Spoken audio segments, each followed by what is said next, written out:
السلام علیکم جی، کیا حال چال ہے؟ امید ہے میری تمام بہنیں ٹھیک ہوں گی۔ آج میں جو ناول پڑھنے جا رہی ہوں اس کا نام ہے اعلیٰ ظرف۔ چلے جی میں پڑھنا سٹارٹ کرتی ہوں۔ سوں سوں میں ہچکیوں کی آواز سن کر ٹھٹکا۔ کمرے میں اندھیرا تھا، اس لیے مجھے یہی لگا کوئی نہیں ہے، مگر آواز آنے پہ ادھر ادھر نظر دوڑائی تو اندھیرے کے باوجود مجھے بیڈ گراؤنڈ سے ٹیک لگائے وہ وجود دکھائی دیا جو جھٹکے کھا رہا تھا اور سسکیوں کا گلا گھونٹنے کی کوشش میں بے حال تھا۔ نصرت، میں تڑپ کر اس کے پاس گیا۔ واٹس رانگ یار؟ میں نے اس کا گھٹنوں میں دیا سر نرمی سے اوپر اٹھانا چاہا۔ اس نے غمگسار کندھا قریب آ کر خود پہ ضبط کی کوشش ترک کر دی۔ میں دوڑ کر اٹھا اور بنا آواز پیدا کیے دروازہ بند کر کے چٹکی چڑھائی۔ کچھ دیر وہ میرے کندھے سے لگی روتی رہی۔ جب اس کا غبار ذرا کم ہوا تو میں نے اپنے ہاتھوں سے اس کے گال خشک کر کے بکھرے بالوں کی لٹیں سمیٹیں۔ زین، میں کیوں اتنی غلط ہوں؟ ہر کام میں، ہر بات میں کس نے کچھ کہا؟ کسی نے کیا نہیں کہا؟ میرے ہر کام میں کیڑے نکالے جاتے ہیں، ہر لمحہ تنقید کی جاتی ہے۔ میں کیا کروں؟ وہ پھر رونے لگی۔ میں سب کی طرف سے سوری کرتا ہوں۔ تم ریلیکس ہو جاؤ پلیز۔ تم کیوں سوری کرتے ہو؟ باقی کسی کو احساس کیوں نہیں ہوتا؟ بس کرو نصرت، چپ ہو جاؤ اب، میں نے اسے ننھے بچوں کی طرح پچکارا۔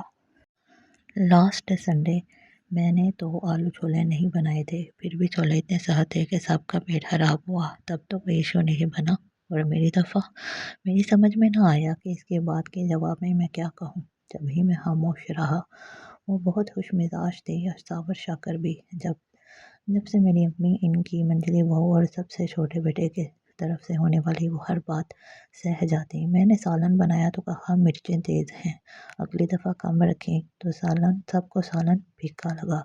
سب لوگ آرام سے کھا پی رہے ہوتے ہیں، اچانک سعدیہ آ کر کہتی ہے کہ شوربہ پتلا ہے، شلجم ٹھیک سے نہیں گلے، تو سب متفق ہو جاتے ہیں۔ سعدیہ میرے چھوٹے بھائی کی بیوی تھی۔ میرے پاس ان باتوں کا کوئی جواب نہ تھا۔ پتہ نہیں ایسا کیوں ہوتا، وہ جو بھی بناتی سب کو اس میں خامیاں ہی نظر آتی۔ نتیجہ یہ ہوا کہ اس سے پکانے کا کام لیا گیا اور اوپر کے کام اس کے ذمہ کر دیے گئے۔ آٹا وہ گوندتی، روٹیاں سعدیہ یا کوئی اور بناتا، سالن بنانا ہوتا تو سبزی بنانے کا کام اسے ملتا، برتن وہ دھوتی۔ وہ بہت ہوشیارانہ نہ تھی، مگر جب بار بار ایسا ہوتا رہا تو وہ سمجھ گئی کہ اسے ہمیشہ اہم کام دیا جاتا ہے، اور دیے گئے کام کو وہ جتنے بھی اچھے طریقے سے کرتی، اتنی تنقید کی جاتی کہ نصرت کا ضبط جواب دے جاتا۔ مجھ سے 1 سال چھوٹے بھائی کی شادی 5 سال پہلے ہوئی تھی۔ میری بھابھی اور وہ ہم عمر ہی تھی۔ ہماری شادی کے بعد جلد ان دونوں کی اچھی دوستی ہو گئی، مگر جانے کیا خار چڑھی سعدیہ کو اس سے۔ وہ اکثر نصرت پہ چوٹ کر جاتی، دل دکھانے والے تبصرے کرتی۔ بیرون ملک مقیم اپنے شوہر سے جب بھی وہ اسکائپ پہ باتیں کرتی، بظاہر نصرت کی تعریف کر رہی ہوتی، مگر در حقیقت طنز ہوتا۔ سب سے چھوٹا بھائی اور امی اس کی ہمیشہ برحق سمجھتے تھے اور اس کے ہمنوا بن جاتے۔ شاید اس کی وجہ یہ تھی کہ سعدیہ اس گھر میں پہلے آئی تھی اور گھر پر اس کی گرفت مضبوط تھی۔ سب ہی اس کے گن گاتے تھے۔ وہ نہیں چاہتی تھی کہ نصرت کو اس گھر میں اہمیت حاصل ہو۔ زین، وہ میرا مت سوچیں، اپنا ہی سوچ لیں۔ آٹا نرم یا سخت ہونا اتنا بڑا ایشو تو نہیں کہ وہ غیبت پہ اتر آئیں۔ آج میں کچن میں گئی تو سعدیہ اور امی کہہ رہی تھیں، میری ماں نے مجھے کچھ سکھایا ہی نہیں، پوہڑ ہوں۔ سامنے کی گئی باتوں سے یقیناً اسے اتنی تکلیف نہ ہوتی ہوگی جتنی اس بات سے ہوئی تھی کہ سب اس کی غیر موجودگی میں بھی ویسی ہی باتیں کرتے ہیں۔ زین، یہ تو گناہ ہے نا؟ اس نے میرا گھٹنا ہلا کر مجھے جھنجھوڑا اور تائید چاہی۔ ہاں، مجھے اس یک لفظی جواب کے سوا کچھ نہ سوجا۔ زین، تم انہیں سمجھاؤ نا، یوں مت کیا کریں، یہ غلط بات ہے۔ نصرت، یار میں انہیں نہیں سمجھا سکتا۔ کیوں نہیں سمجھا سکتے انہیں؟ ہماری علیشا چھوٹی سی ہے، پھر بھی جب اس نے کھانے پہ منہ بسورا تو بابا نے اسے سمجھایا، کھانے میں عیب نہیں نکالتے، اسے برا نہیں کہتے۔ وہ سمجھ گئی، چھوٹی بچی سمجھ سکتی ہے تو اتنے بڑے بڑے بندے کیوں نہیں؟ ایک بار پھر میرے پاس جواب صرف چپ تھی۔ زین سن رہے ہو نا؟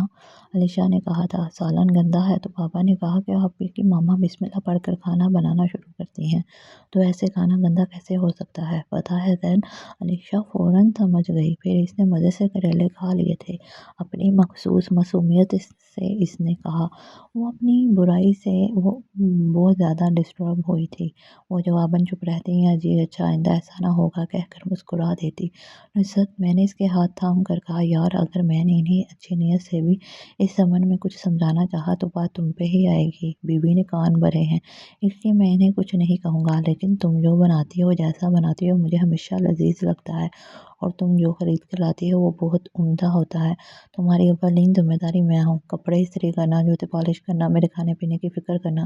تم کسی ایک بھی معاملے میں غیر ذمہ دار نہیں ہو، تم بہت سمجھدار ہو۔ اگر کسی کو تمہارے کام پسند نہیں آتے تو وہ ان کی اپنی پسند ہے۔ تم آئندہ کسی غیر اہم بات پہ نہیں رہو گی، کیونکہ میرے لیے اپنا خیال رکھنا تمہاری دوسری اہم ذمہ داری ہے۔ زین، اندھیرے میں بھی میں جان گیا تھا اس کے لب مسکرائے ہیں، آنکھیں جگمگائی ہیں، اور اس نے مسکراتے ہوئے میرا نام لیا ہے۔ مجھے اس کے لبوں کی مسکان بے حد عزیز تھی۔ جب ہی تو چھٹی ختم ہوتے ہی جو ہی میں اٹلی واپس گیا، میں نے گھر لینے کے لیے کوشش شروع کر دی۔ وہ 12 افراد کی بڑی فیملی سے 4 لوگوں والے گھر میں آئی تھی، لہٰذا اگر کبھی اسے کوکنگ آئل کے اندازے میں غلطی ہوئی، نمک مرچ مناسب نہ رکھ سکی، تو یہ ایسی غلطیاں نہ تھیں کہ پکانے کا کام ہی اس کے لیے شجر ممنوعہ قرار دے دیا جاتا۔ میٹھی میٹھی باتیں کرنے والی یہ میٹھی سی لڑکی مجھے اتنی عزیز تھی کہ میں نہیں چاہتا تھا کہ اس کی یہ خواہش حقیقت بن جائے، گھر میں بھی کبھی اس کے کام کی تعریف کی جائے۔ اس لیے شادی کی تیسری سالگرہ پہ وہ 2.25 سال کے نوفل کے ہمراہ میرے ساتھ اٹلی میں تھی۔ ہم نے کئی بار پاکستان کے چکر لگائے، وہاں پہ اب بھی اس سے پہلے جتنا ناسمجھ چھوٹا کم تجربہ کار سمجھ کر ٹریٹ کیا جاتا تھا، جبکہ اب وہ اتنی بڑی ہو چکی تھی کہ ساس کے عہدے پر فائز ہونے والی تھی۔ نوفل نے اپنے لیے اپنی چچا داد کو پسند کیا، جو کہ اس سے محض 1.5 سال چھوٹی تھی۔ جبکہ وہ پہلی بار اٹلی کے ایئرپورٹ پر اتری تو سردی سے سی کر رہی تھی، اور دوسرے دن جب اس نے بضد شوق بریانی بنائی تو ہم دونوں میاں بیوی سی کرنے لگے۔ تھوڑی دیر بعد نوفل کھانے کی میز پہ آیا، پہلا چمچہ لیتے ہی دھاڑا، یہ چکن بریانی ہے یا مرچ بریانی؟ تمہیں کھانا بنانا نہیں آتا کیا؟ نوفل، نزت نے اسے ڈپٹا۔ وہ جو رونقی سی ہو گئی تھی ایک دم حیران سی ہو کر دیکھنے لگی۔ پہلے لقمہ نہیں آگ لگا دی ہے، بھلا اتنی مرچیں کوئی ڈالتا ہے بریانی میں؟ دہی کے ساتھ کھا لو، مرچیں نہیں لگیں گی۔ نوفل خاموش ہو گیا، مگر جب وہ لقمہ لیتا ایک نگاہ غلط اپنی بیوی پہ ضرور ڈالتا، جو انجان بنی بیٹھی تھی، مگر اس کی مرچوں کی وجہ سے اس کی آنکھوں سے بھی پانی بہہ رہا تھا۔ کھانے کے بعد وہ اپنے کمرے میں گئی تو نزت نرمی سے بولی، دیکھو بیٹا، ان کے گھر میں بہت لوگ ہیں جبکہ ہم صرف 4 ہیں، اس لیے اگر بریانی تھیکی بنی ہے تو اس کا مطلب ہرگز یہ نہیں کہ وہ کھانا پکانا نہیں جانتی۔ آئندہ اس سے اتنی دلہی سے بات نہ کرنا۔ اچھا، نوفل بد دلی سے بولا، میں کافی کے ساتھ تمہیں سینڈوچ دے دیتی ہوں، بھی ٹھیک ہے؟ بیٹے کا منہ ٹھیک کرنے کی خاطر وہ اسے لالچ دینے لگی، جی دے دیں، کیونکہ میں دن بھر کا بھوکا ہوں، بالکل پیٹ نہیں بھرا میرا، اور کل سے کھانا آپ ہی بنائیں گے، میں اس طرح کا کھانا نہیں کھا سکتا۔ کھانا تو اب تمہاری بیوی دلہن ہی بنائے گی بیٹا، کیونکہ یہ اس کا گھر ہے، لیکن ماما اسے کھانا بنانا نہیں آتا۔ میں اسے سمجھا دوں گی، سیکھ جائے گی، لیکن آج اگر اسے کوکنگ سے ہٹا دیا تو وہ کبھی بھی نہ سیکھ پائے گی، نہ ہی اس میں کانفیڈنس آئے گا۔ جاؤ اب تم اپنے کمرے میں جاؤ، میں تم دونوں کے لیے کافی لے کر آتی ہوں۔ نوفل کے کوئی بھی مزید نکتہ اٹھانے سے پہلے اس نے حکم صادر کیا، پھر وہ اپنے کمرے میں چلا گیا اور نزت کچن میں۔ میں اکثر سوچا کرتا تھا جب میرے گھر والے جلے کٹے تبصرے کرتے تو نزت کبھی پلٹ کر جواب نہ دیتی، نہ ان کی باتوں پر ناک بھون چڑھاتی، تو اس کی کیا وجہ تھی؟ آج مجھے اندازہ ہو رہا تھا کہ اس کی اعلیٰ درپیر کو شادہ دلی تھی، لیکن اس سب کا اسے کوئی فائدہ تو نہ ہوا۔ گھر والوں نے اسے اب تک تسلیم نہ کیا تھا، مگر اس کا جواب بھی مجھے بہت جلد ہی مل گیا تھا۔ میری بہو اسکائپ پہ پاکستان میں اپنی ماں سے بات کر رہی تھی، میں نے اس کے کمرے سے گزرتے ہوئے سنا۔ اس کی ماں کہہ رہی تھی رات کو بریانی اور دوپہر میں پھر مٹر پلاؤ۔ تمہیں پتہ ہے نزت، اور زین ہی نہیں، نوفل بھی چاول زیادہ پسند نہیں کرتا۔ ماما، تائی امی نے کہا ہے یہ میرا گھر ہے، یہاں مجھے ہر طرح کی آزادی ہے، میں جو چاہوں کروں، کوئی روک ٹوک نہیں۔ پھر وہ مزے لے لے کر بتانے لگے کہ رات کو بھی بریانی میں مرچیں زیادہ تھیں، ابھی نمک تیز رہ گیا، مگر تائی امی نے کچھ بھی نہیں کہا۔ اس کی ماں جواباً جھٹ سے بولی، نزت کو خود بھی تو کچھ ڈھنگ سے بنانا نہیں آتا، ورنہ اچھا پکانے والوں کو کہاں برداشت ہوتی ہے ایسی کمیاں بیشیاں۔ ماما، تائی امی بہترین کھانے بناتی ہیں، بس انہیں یہ عادت نہیں کہ کوئی انہیں کسی کمی بیشی کا بتائے تو وہ ہزار عذر گنوا کر اپنے پکائے کھانے کو بہترین کا ایوارڈ دلوا کر ہی دم لیں، یا کسی کے پکائے ہوئے کھانے میں عیب ڈھونڈ ڈھانڈ کر نکالیں۔ نزت کی اعلیٰ ظرفی کا اس قدرت کی طرف سے انعام ملا تھا، اس بہو بھی اعلیٰ ظرف ملی تھی۔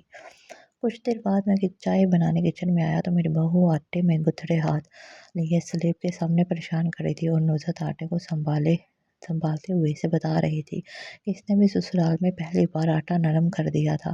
تب اس کی ماما اور دادی نے سمجھایا کہ یہ ٹھیک نہیں گوندا۔ ساتھ ہی ساتھ وہ بہو کو تسلی بھی دے رہی تھی، وہ جلد ہی یہاں کا آٹا گوندنا سیکھ جائے گی، اور یہ خراب ہو گیا تو اس کی کیا غلطی؟ اسے تو صرف گندم کا آٹا گھر میں پسا ہوا موٹا آٹا گوندنے کا تجربہ ہے، تو یہ اس کے لیے بالکل نئی چیز ہے۔ میں مسکرا دیا۔